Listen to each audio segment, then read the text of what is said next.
In this video, I'm going to tell you guys everything I know about Lumabooth's AI background removal feature.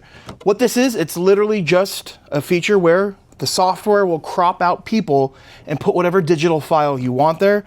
This is a really interesting piece of tech because it allows us to get the benefits of having a green screen without having it. Imagine you just get your photo booth and you point it somewhere against the wall, and then you can put whatever backdrop you want here. So really quick, let me just show you guys how to do that before I get into the details of the do's and the don'ts and how to really use this thing the best way. So let's go ahead and hit the drop-down menu on the iPad. You're gonna wanna go to the left where it says background removal.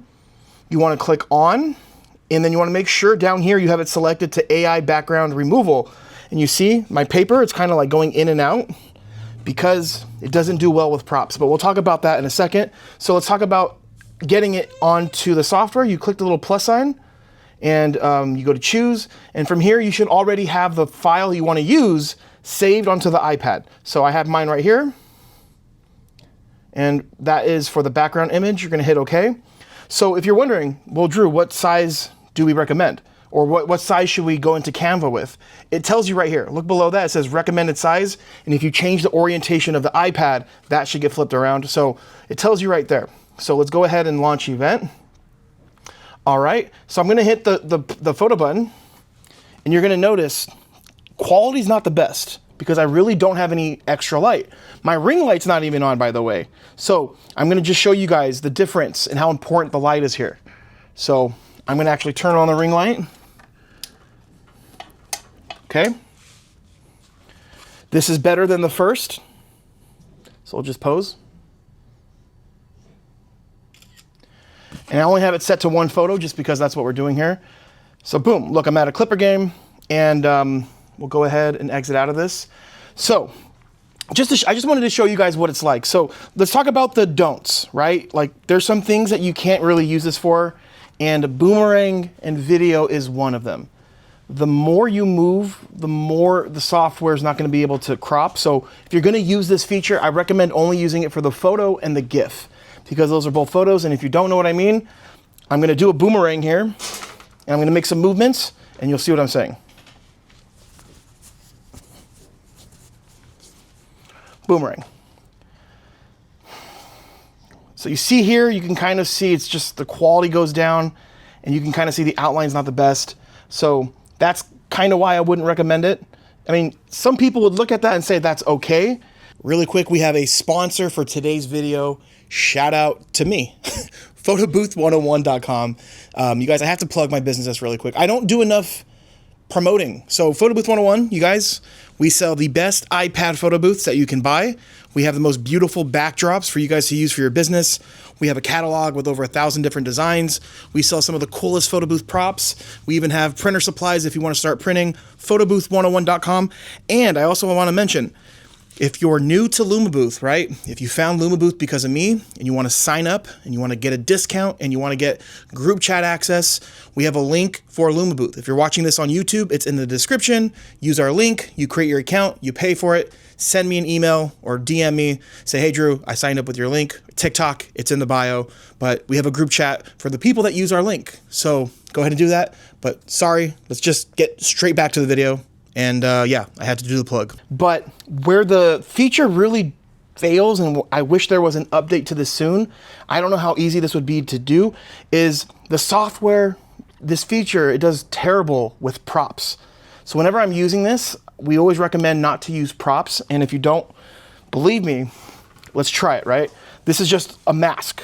And a lot of photo booth owners have like face masks or sunglasses. So let's put this on and let's see what... Look at that. I'm glitching out. My head's glitching. And this is also a good idea, a good point to talk to you guys about, you know, animals. There's been some funny times where we've done events, and look, you can kind of see through me right here. How funny is that? There's been some events where people have been paid us for this feature, and they actually try to take a photo with their dog, and then you see right through the dog. I love that. It's funny. It's not a deal breaker, but like, the more you know about the software and like the do's and the don'ts, at least you'll be prepared to like tell this to your client, right? So some other things. I have some other things written down here that I know about this feature. Yes, another don't is do not use this feature when you have the booth facing somewhere where there's things moving in the back.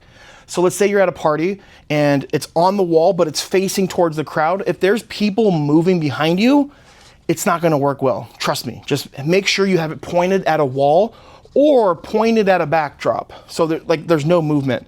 Also, Lumabooth says that this feature works up to 4 people, right? They said up to 4 people, but I've done events where there's like 10, 11 people in a photo and it's worked. I think they just recommend 4. I'm not sure why. I don't know if it needs to be updated, but that's what they say. And that brings me to my next point, right? Lighting is so important when it comes to this feature. The more light you have, the better. And let me just show you like what we're using now. Hopefully the lights don't turn off here in the store, but I'm literally just using the ring light. And you guys saw from the last photo, it's okay, it's good. But now I'm gonna use this extra light that we have above. So let me turn that light on. So the extra light is on. Let's go ahead and take a photo here. Big difference. Way, way, way different. So let me pose. That looks so much better. Love it. As you guys can tell, it's a lot better with this extra light. But I don't want to scare you guys, right, with all of these do's and these don'ts. Like, let's just say we want to take a photo holding the basketball, right? It'll work.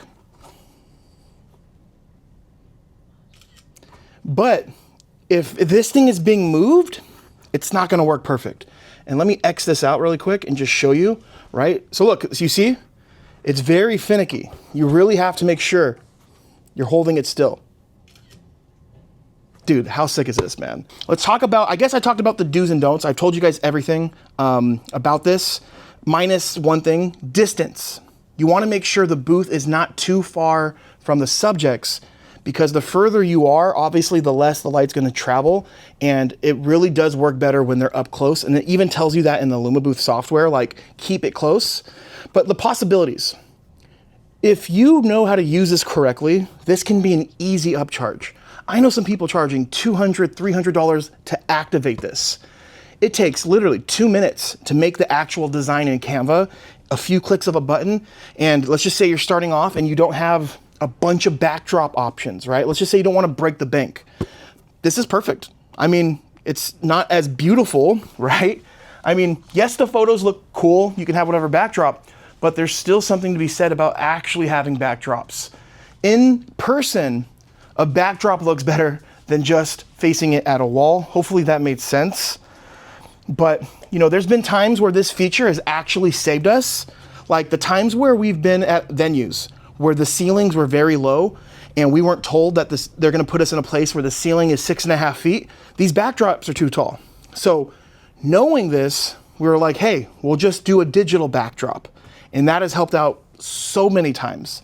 So I hope you guys found this video informative. I hope you guys, you know, start considering adding this if you're not adding this or just playing around with it. You know, it's a really cheap way to get a digital backdrop versus having to make a custom one or using the green screen option. So thank you for watching. God bless, and I'll see you soon.